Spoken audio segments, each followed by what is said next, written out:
మాజీ క్రికెటర్ అంబటి రాయుడు రాజకీయాల్లో వేసే అడుగులు చాలా విచిత్రంగా ఉన్నాయి. రాజకీయాల్లోకి రాకముందే సీఎం జగన్ను కలవడం, ప్రజల్లో తిరగడం వంటివి చేసిన రాయుడు చివరికి గత ఏడాది చివర్లో వైసీపీ కండువా కప్పుకున్నారు. అయితే 10 రోజులు కూడా తిరగకుండానే వైసీపీ నుంచి బయటికొచ్చారు. ఆ వెంటనే మరో షాక్ ఇస్తూ పవన్ కళ్యాణ్ను కలిసి జనసేనలో చేరారు. అయితే ఇటీవల చేసిన ఓ ట్వీట్ ఆయన తిరిగి వైసీపీ గూటికి చేరతారనే ఊహాగానాలు వెలువడ్డాయి. తాజాగా మరో ట్వీట్ చేసి దానిపై క్లారిటీ ఇచ్చారు. ఆంధ్రప్రదేశ్ రాజకీయాల్లోకి మెరుపు తీగలా వచ్చిన భారత మాజీ క్రికెటర్ అంబటి రాయుడు ఇటీవల ఒక ట్వీట్ పెట్టారు. ఎన్నికలకు ముందు రాజకీయాల్లోకి వచ్చి ఏపీలో అధికార పార్టీ అయిన వైసీపీలో చేరారు. అయితే అనూహ్యంగా తన నిర్ణయాన్ని వెనక్కి తీసుకున్న అంబటి రాయుడు వైసీపీకి గుడ్ బై చెప్పి జనసేన కండువా కప్పుకున్నారు. అయితే ఇటీవల సిద్ధమంటూ ఒక ట్వీట్ చేయడం ఆంధ్రప్రదేశ్ రాజకీయాల్లో తీవ్ర ఊహాగానాలకు తావిచ్చింది. తాజాగా మరో ట్వీట్ చేసిన అంబటి రాయుడు ఆ ట్వీట్కు అర్థం చెప్పారు. సిద్ధమంటూ గత నెల ట్వీట్ చేసిన అంబటి రాయుడు ఇప్పుడు దాని గుట్టు విప్పాడు.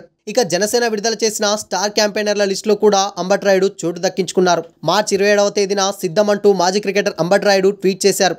దీంతో మళ్ళీ అంబటి రాయుడు వైసీపీ కండువా కప్పుకుంటున్నారా అంటూ సోషల్ మీడియాలో వార్తలు గుప్పుమన్నాయి. అయితే ఇంతవరకు ఏ విషయం చెప్పని అంబటి రాయుడు తాజాగా మరో ట్వీట్ వేసి దానికి సమాధానం చెప్పారు.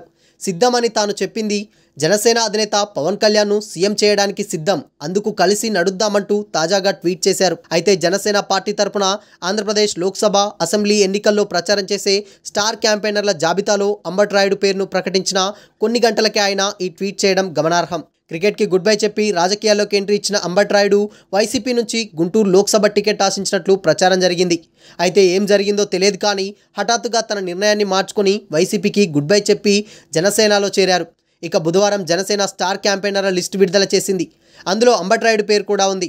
కొణిదెల నాగబాబు, కొరియోగ్రాఫర్ జానీ మాస్టర్, జబర్దస్త్ నటులు హైపర్ ఆది, గెటప్ శ్రీను, నటుడు RK Naidu alias Sagar, 30 years industry పృథ్వీలకు అవకాశం కల్పించారు.